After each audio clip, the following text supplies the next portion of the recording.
Chapter 31. Games of Life and Death. 2 months later.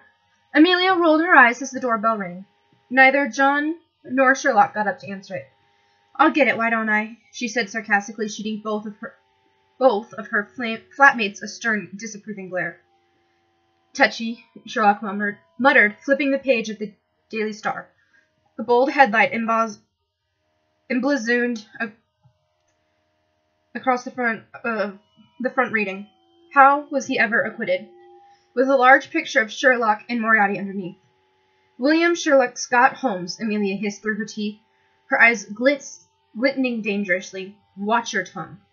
Sherlock promptly stuck his tongue out, trying to look at the tip of it with his eyes crossed, which made Amelia sigh tiredly and heavily. "Sherlock, please." She trotted down the stairs, opening the door to the flat, only to meet a pair of curious blue eyes. Amelia let out a yelp, quickly slamming the door shut. She leaned against the door, locking it once again with one hand before going back upstairs. "Who was it?" John asked in mild interest, eyes flicking up from Amelia's copy of A Midsummer's Night Dream. "That is mine," Amelia said, snatching it out of his hands and placing it on the side table, "and no one." She turned around to Sherlock as he opened his mouth, ready to deduct who was downstairs. "Sure, just don't." He hummed indigently, burying his nose in the newspaper, just as Amelia's mobile phone, which just happened to be on the armrest of Amelia's chair, rang out, vibrating fiercely. Sherlock dove for it, beating Amelia to the phone and answering the call, the screen displaying an unknown number. "Good evening. May I ask who I am speaking to?" Sherlock said formally, ever the polite gentleman. He nodded to something the person said on the other line, turning on speakerphone. "Amelia Laura Watson," her mother's nasally voice shrieked in fury. "How dare you shut the door on my face? I thought I brought you up better than that." "You think wrong," Amelia said, glowering in anger at Sherlock for answering the call. John laughed. "Hello, Mother. I didn't realize it was you downstairs." "Hello, dear," Mrs. Watson said kindly, breathing in sharply as Amelia let out a loud snort, recalling that her mother had always preferred John to Amelia. "Amelia, do come downstairs and answer the door. It's rather nippy out." "John will get it," Amelia said flippantly, sitting down on her seat with a loud huff and crossing her arms. She hadn't spoken to her mother in over a year, as the two had gotten into a disagreement over Amelia's safety at her job. Although her mother believed her to be working with the UN, not MI6, God forbid she ever found out what her youngest daughter was doing. Moments later, John came back up to the living room. An elderly woman with gray blonde hair which curled to frame her thin face at the ends. Gray blue eyes that were a combination of both Amelia's and John's, and she wore entirely pink. Amelia scowled at her mother's fashion choice, cringing as her mother enveloped her in a tight hug, nearly choking on the stale scent of her mother's perfume. Her mother turned to Sherlock. "And this must be your fiancé. You never told me you got engaged. I'm ashamed of you." Amelia burst into a fit of laughter, while Sherlock just smiled, placing a tender kiss on the back of Miss Watson's hand. "I'm afraid we're not engaged," Sherlock said in a low voice. "But it's a common mistake. I am Sherlock Holmes. It's a pleasure to meet you." "Oh, I know who you are. I'm Adele. Amelia's not particularly fond of speaking about me," Mrs. Watson introduced. My. I do wonder why Amelia hasn't married you yet. Look at these cheekbones." Sherlock laughed quietly. "I've been often told that they are my best feature." Adele needed hand. "Amelia, what do you prefer most about your dearest companion?" Amelia paused for a moment, cocking her head as she looked over Sherlock. She was glad to see that her mother and Sherlock were getting along nicely, the relationship already better than her own with her mother. "His eyes," Amelia answered finally, standing slowly and walking to Sherlock's side. Sherlock's eyes followed her as she slid up in front of him, a coy smirk dancing on her crimson lips. She snapped out of her daze, shaking her head. "Mother, is there a reason you decided to pay me a visit, or have you come to criticize me once more?" Adele let out a merry laugh so similar to her daughter's. "Is it wrong for a mother to wish to visit her children once in a while?" She clasped her hands in front of her. "But you are correct. I do have other things to talk about." "Sherlock," Amelia said briskly, all color draining from her face. "Could you leave us, please?" Her voice cracked and wavered in pain. Sherlock bit his lip uncertainly before nodding meekly. "Thank you." "Anything for you," Sherlock said gently, pecking Amelia on the lips and walking to their bedroom, closing the door behind him firmly. Amelia collapsed in her chair, her legs draping over the side.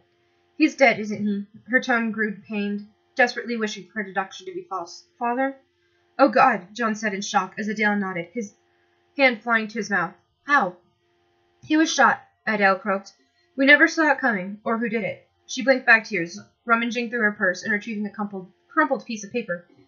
Wrinkles littering the paper, as if tears had been shed over the contents of the note. There is a note. It's addressed to you, Amelia. Amelia reached out and took it hesitantly, her hand trembling. Dearest Amelia, you may now know me better than I know myself, and you may have seen the darkness that tainted my mind. But sentiment will be your downfall. You have no shortage of loved ones. Everyone you touch seems to love you, don't they? Even poor Henry Knight died in your name. Did I mention that I had him killed? Oh, I killed him all right. I chopped up his cold body into pieces and fed it to a dog. Only fitting, don't you think? I do love symmetry. Your world will crumble, Amelia. It's only a matter of time. The stakes are high, Amelia dear. But how much are you willing to pay to save your friends? I have a proposal for you, my dear. Quite literally. Marry me, and I'll put this all behind us. I'll kill one person you love at the end of every week until you say yes.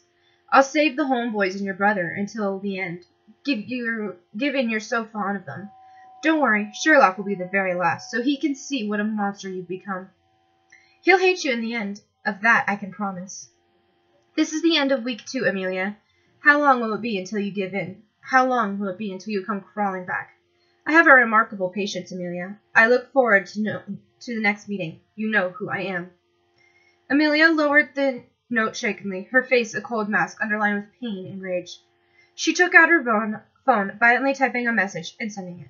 I got your note, James, but I want you to swear that as long as I remain with you, everyone stays safe from you. You'll tear down your criminal network and you'll behave. Then I'll come with you. I'll stay with you just as long as no one else gets hurt. That's what you wanted, isn't it? My complete and utter surrender? This is my surrender, James. You win. I'm tired of playing your games of life and death. It's time to end this. Give me a week to wrap things up. Then I'll marry you. I'll do whatever you want, okay? With much hatred, Amelia Watson. His reply came moments later. You have until tomorrow morning. This isn't open for discussion.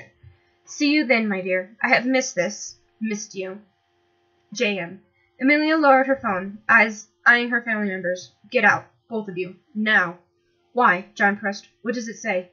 I said get out, Amelia shrieked tearfully, sobs consuming her. Come on, Mom, let's go out for dinner, John suggested, leading their mother down the stairs and away from the violet Amelia. What's happening? Sherlock asked as he wandered out into the living room. I heard shouting.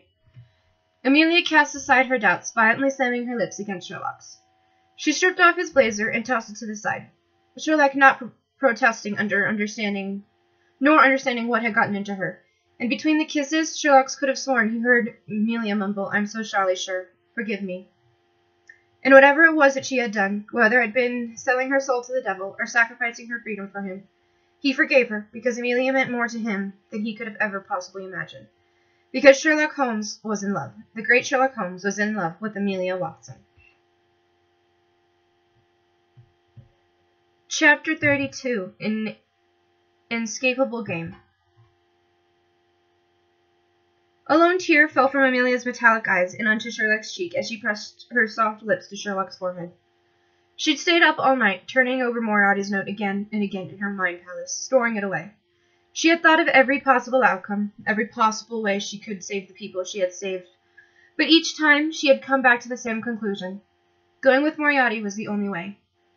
She grabbed Moriarty's note, tearing it into two, so it only read, Dearest Amelia, you may know me better than I know myself, and you may have seen the darkness that taints my mind. But sentiment will be your downfall. You have no shortage of loved ones. Everyone you touch seems to love you, don't they? Even poor Henry Knight died in your name. Did I mention that I had him killed? Oh, I killed him all right. I chopped his cold body into pieces and fed it to a dog. Only fitting, don't you think? I do love symmetry. Your world will crumble, Amelia. It's only a matter of time. The stakes are high, Amelia dear. But how much are you willing to pay to save your friends? I have a proposal for you, dear. Quite literally. Marry me, and I'll put this all behind us. She tucked the other half into her bra, crumpling up the first part into her fist. She looked down at Sherlock's sleeping form sadly, smiling softly at the way he seemed so innocent without the usual scowl he wore on his thin lips. She brushed a dark curl away from his forehead gently. What am I going to do, Sure? It's like we're some sick, twisted version of Romeo and Juliet. We're caught up in a game we can't escape, she sighed, her heart twinging with a gut-wrenching pain. I'll see you sometime, sure, whether it be in death or life, but either way, I love you. I always have, and I always will. She grabbed her coat and scarf from the closet and laid it on the bed, placing Sherlock's matching ones beside them. Something to remember me by, Amelia whispered. Never forget me, okay? Because I sure won't. She bent down and kissed Sherlock's forehead once again before grabbing Sherlock's coat and shugging it on, engulfing her in the scent of Sherlock's soap. She trotted to the living room, hiding the first part of Moriarty's note in between her seat cushions where she knew Sherlock would find them. He'd understand that Moriarty had played a part in Amelia's decision, but she'd never wanted him to know that Amelia had done this for John, for him. Sherlock had only recently opened up his emotions to the world, and she couldn't bear to have him feel an immense amount of guilt and retreat into himself again. She tied Sherlock's scarf around her neck, tying up her Oxford booties as she snuck downstairs, careful not to disturb anyone in the house. She slid into the sleek black car parked outside 221B, the only running car in the street at the ungodly hour of 3 in the morning. Good morning, said James brightly as Amelia sat down in the seat beside him. Morning? Yes. Good? No, Amelia muttered, pulling Sherlock's coat closer as James eyed her hungrily. Keep in mind, James, I may be the pretty little trophy girl you want, but I'll never truly be yours. I promise you that. We'll see about that. Sherlock groaned, rolling over onto his side. He frowned when his bare chest brushed the itchy woolen fabric of his coat, his eyes snapping open to find the bed empty of Amelia. Amelia? He mumbled in confusion, his mind still foggy from sleep. He glanced down at the coat draped across the side of the bed, the matching blue scarf haphazardly placed atop of it. He picked up the scarf, sniffing the scent of Amelia's familiar jasmine perfume. Why is her scarf and coat laying on the bed? He pondered, holding the scarf in his hands as he walked to the living room where John was sitting drinking his morning coffee. John, said Sherlock, have you seen Amy? No, John said quizzingly, unfazed by Sherlock's shirtless body. I thought she was with you. She's not, Sherlock said, taking his phone from the coffee table and dialing Amelia's number. Hey, it's Amelia. I can't come to the phone right now, Amelia's voice said, but leave a message and I'll get back to you as soon as I can. Sherlock ended the call before the answering machine could record his message, his nimble fingers already punching in Mycroft's number. Where is she? He demanded. Whatever are you speaking of, brother of mine? Mycroft said tiredly. Where is she? Is a very vague question. Amelia, Sherlock growled. Where is Amelia? Now why on earth would you believe that I have her? Mycroft said. She is your girlfriend, fiancée, if you believe the tabloids. He paused. Why? Is she missing? She left her coat and scarf on the bed. She won't pick up the phone, and her favorite shoes, my coat, and my scarf are missing, Sherlock said rapidly, eyes darting around the flat for more clues. Perhaps she could have gone out, Mycroft shrugged. With my coat and my scarf? I think not. Middle age really has taken its toll on you, Sherlock spat. Watch your mouth, Sherlock, Mycroft chastised. I'm sure she'll be back soon. There's no need to worry. Mycroft hung up on his angry brother, Sherlock immediately throwing his phone across the room in frustration. Sherlock huffed loudly and sat down in Amelia's chair, crossing one leg over the other. He froze as he heard the rustle of paper. Knitting his eyebrows together, John cocked his head and looked at Sherlock in mild interest, as the consulting detective suddenly started bouncing in Amelia's seat, unsure of what Sherlock was doing. Sherlock stuck his hand into the gap between the chair's cushions, retrieving out the torn note Moriarty had given to Amelia. He scanned it quickly, frowning as he realized there must be another part to the note, and jumped to his feet. Sherlock, John said. Get your coat, John. The game is on, Sherlock ordered, running back to his room. He faltered for a moment before pulling on Amelia's jacket, inhaling the familiar scent. Don't worry, Amy. I'm coming to get you. I don't care what I promise, Amelia started without looking over at James, the prickling feeling at the nape of her neck, enough to know that he was staring at her. If you continue looking at me like I am a piece of meat, I'll hurt you. She glanced over her shoulder at him, the darkness in her eyes promising the validity of her threat. James snorted, rolling her eyes at the thought. You really haven't changed, my dear. Neither have you, Amelia stated simply, crossing one leg over the other. She leaned forward, her hands clasped in her laps, as she looked at James in an almost newfound curiosity. Tell me, James, why now? Why pull me back into your silly little games now? James' smirk faltered momentarily, sending Amelia's thoughts racing. She knew how to read people better than Mycroft could, better than anyone else in the world, living or dead, could. She had come to the conclusion that her words had more effect on him than he let on. His troubled look only confirmed it. Well, she pressed with a single raised brow, if we are to be wed, I'd rather not have any secrets between us. It makes for a terrible relationship. He glowered at her in annoyance. You are getting too close to him. Who, Sherlock? Amelia asked, a smile dancing on her lips despite the grave situation. Are you jealous? We're not even together anymore, James. You haven't even contacted me since I moved into 221B. Hell, you were off the radar for the longest time. Oh, but I never forgot about you, my dear, James said in a low voice. And jealous? Perhaps that would be one way to put it. Oh my God, Amelia said, shaking her head. You're the one who called everything off, James. You called it off after Jackson died. James said vaguely. What did you tell Sherlock about my dear brother? I imagine you didn't tell him the truth. Didn't want to ruin the innocent angel image he has of you, I suppose. I told him he died of cancer, Amelia informed softly, a gut-wrenching pain shooting through her chest at the memory of her friend. He doesn't know the truth. I told him Jackson died of cancer and that you killed my best friend after I left you. James laughed quietly, though the sound was pained. Do you remember what really happened that day? He started. James, stop, please, Amelia begged, closing her eyes to hold back the tears that threatened to burst forth. No, James hissed. I like this. Do you remember how I placed the gun in your shaking hand? How I forced my older brother and your best friend to his knees and made you pull the trigger? Do you remember that, Amelia? Stop, please, Amelia said in pain, tears streaming down her cheeks. In truth, she remembered every single detail of that fateful day. She could remember the panic in Jackson's eyes, his loud pleas for her to run away and never look back, the touch of James' lips on her ear as he instructed her to kill him, and her hand shaking so much that she nearly dropped the gun placed in her hand. But what had hit her most was the gun's recoil as she pulled the trigger, Jackson's body collapsing to the ground, blood pooling out from the back of his head.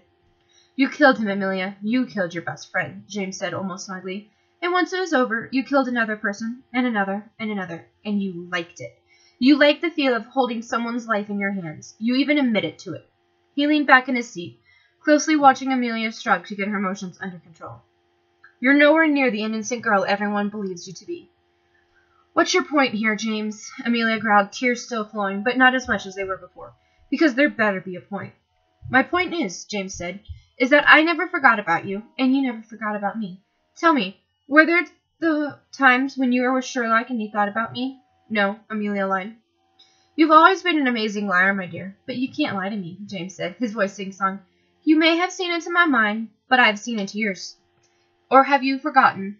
I'd never forget anything, James, Amelia snapped, shifting positions so she and James were less than an inch apart, his breath hot on her face. My point is, James sighed tiredly, refusing to meet Amelia's eyes. It's always been about you. Everything I've done is for you. For us. For God's sake, James. Make up your damn mind. I have, James said calmly. And it's you. It's always been you. Yes. A question to make sure everybody's set. Are you a podcast or something? Mm-hmm. Oh, I didn't know that. When you're done, you need to do dishwasher. Okay.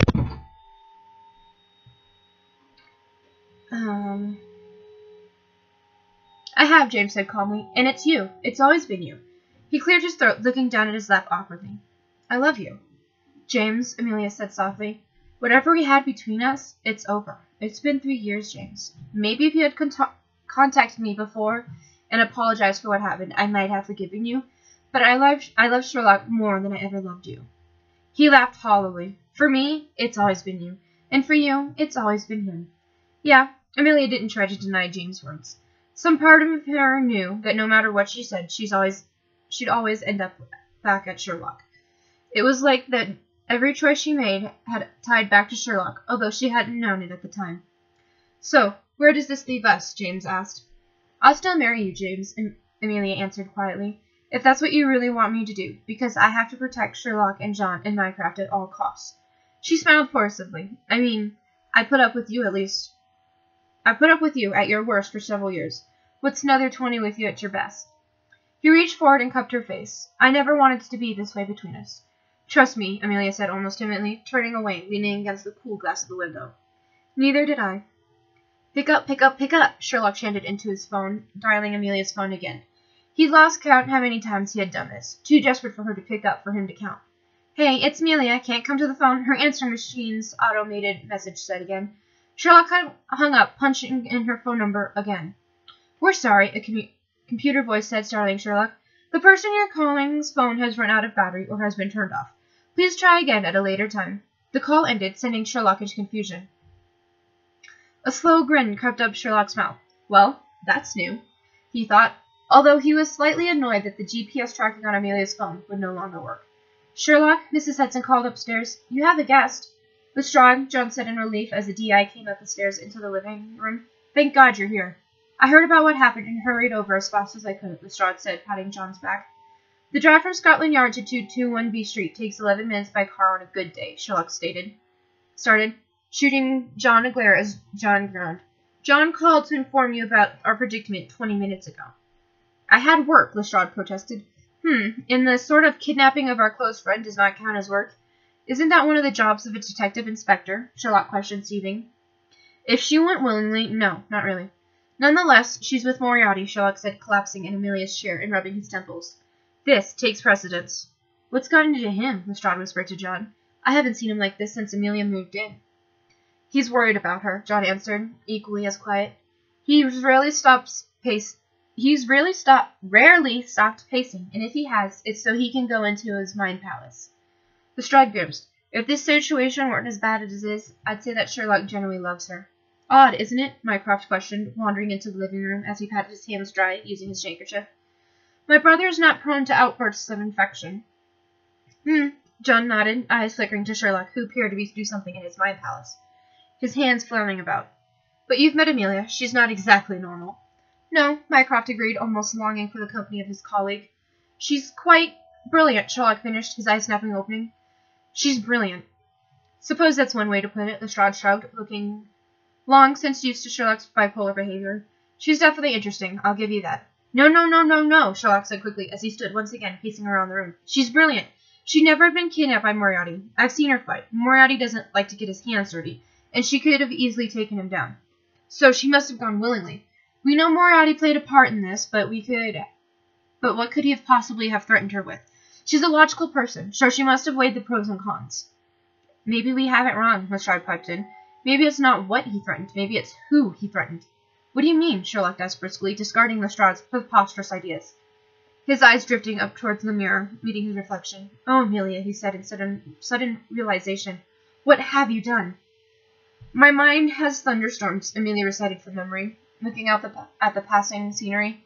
The brood for heavy hours, until they rain me words. My thoughts are drooping flowers and sulking silent birds. Yet come dark thunderstorms and brood your heavy hours. For when you rain me words, my thoughts are dancing flowers and joyful singing birds. James hummed flippantly. Who wrote that?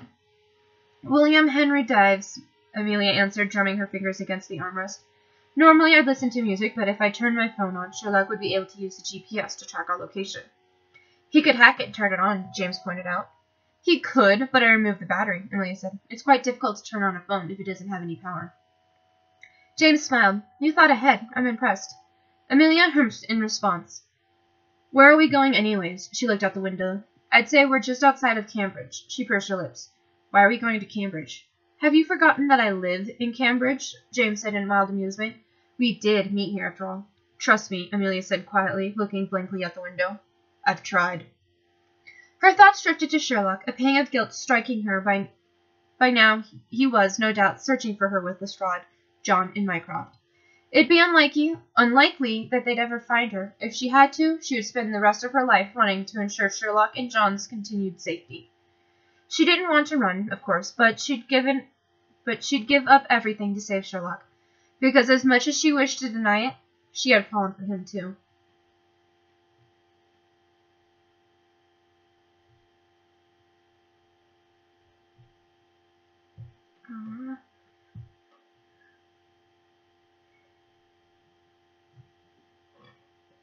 Chapter 33, Violent Confessions. Amelia woke in a strange bed next to none other than James Moriarty. She bolted upwards, many years of MI6 training kicking in. She slammed her elbow down into James' face, guaranteeing that he was now awake if he wasn't before. His nose broke with a loud crack. Blood started to trickle from his nose. Fuck, he cursed loudly, scrambling off the bed and crashing into the Persian rug-covered floor. He held his nose in his hand, trying to stop the bleeding desperately. Amelia's hand flew up to her mouth. James, dear God, I'm so sorry. She jumped off the bed, ignoring the fact that she was dressed in nothing but undergarments and an oversized T-shirt, which smelled like James. Are you okay? He waved her off absently, examining the blood-crusted hand with interest. He reached up and snapped his nose back into place. Amelia, letting out a wince at the loud crack that sounded. James starts to curious about Amelia's discomfort. It's just a bit of blood, love. Doesn't mean I like it, Amelia grumbled, crossing her arms over her chest. She chose not to question why she was wearing James' shirt, perched on the edge of the large king-size canopy bed. So, she began, nodding her hands in her lap. What do we do now? James shrugged, taking a glass of water from the nightstand and dipping a handkerchief from where he'd gotten it from. Amelia had yet to know. He dabbed his upper lip, wiping off the blood. He cocked his head, watching her, in a cat-like manner, as she twisted a stray strand of her dark hair around her finger. James, Amelia said softly when he didn't reply. She hopped off the bed, crouching down on the floor next to her ex-lover. We'll figure this out. We can make this work. He laughed hollowly. What's the point? He asked, sounding utterly defeated. Amelia blinked in shock, taken aback by his sudden vulnerability. She'd never seen him like this before, no trace of his usual lively psychotic behavior. He looked up at her, his brown eyes cold and emotionless. You said it yourself. It'll always be him. Amelia pursed her lips, still slightly stained red, as she hadn't removed her lipstick from the day before. She got up, turning away from James, as she ran a hand through her hair. After a long pause, she suddenly yelled, Damn it, James! His eyes flicked up to her, surprised by her outburst. I don't care, Amelia seethed, spinning on her heels to face him vehemently, her eyes blazing in fury. If you're upset with me, I don't care. If it hurts you that I love someone else because, quite frankly, you deserve it. I loved you, and you had me kill your brother. Even after that, I loved you for the longest time. You screwed me up, James. I can't trust anyone anymore because I'm afraid that they're either going to die or they're going to turn on me. And you know what? I lied. Some part of me will always love you because you were the first person I ever let into my life. It's not my fault you're a bloody psychopath. Hell, I'll marry you, and maybe one part of me will enjoy being with you, but I'll hate you. I hate that I love you because I know that I shouldn't. So yes, it'll always be Sherlock because I know he won't betray me like you did, she shrieked, her violent confessions, tears streaming down her face. Whatever I've done to wrong you, whatever I've done to lead you to this, I'm sorry, James. I'm sorry. Shush. James hushed, slowly raising to his feet, and as he enveloped Amelia in a hug, letting her sob into his shoulder. He placed his chin atop her head. You have done nothing, Amelia, but change. You are no longer the innocent girl I met in the coffee shop in Cambridge. I never have been, Amelia said softly as James held her at arm's length, looking at him under her dark, tear-sodden lashes. We both know that's not quite true, James said as he leaned forward and gently pressed his lips to hers. As much as she wanted to otherwise, Amelia felt nothing. Any feeling she'd had for James had long since died, not even embers remaining to rekindle the flame. At one point, James had meant the world to her. He taught her new things about the world. He was the one who had sharpened her mind as if it were a blade. He'd been the one to show her the world, and everything in it. But Amelia couldn't help but feel a bit betrayed by him. She also had been the one who'd placed a gun in her hand and ordered her to kill his brother. He was the one who got Amelia caught up in things she desperately wished to avoid, whether it be another one of his petty games or an entire criminal network. James broke away from the kiss, standing close enough so their foreheads touched but just barely. Did you? He trailed off, choking on the rest of the question. Feel anything? Amelia guessed silently.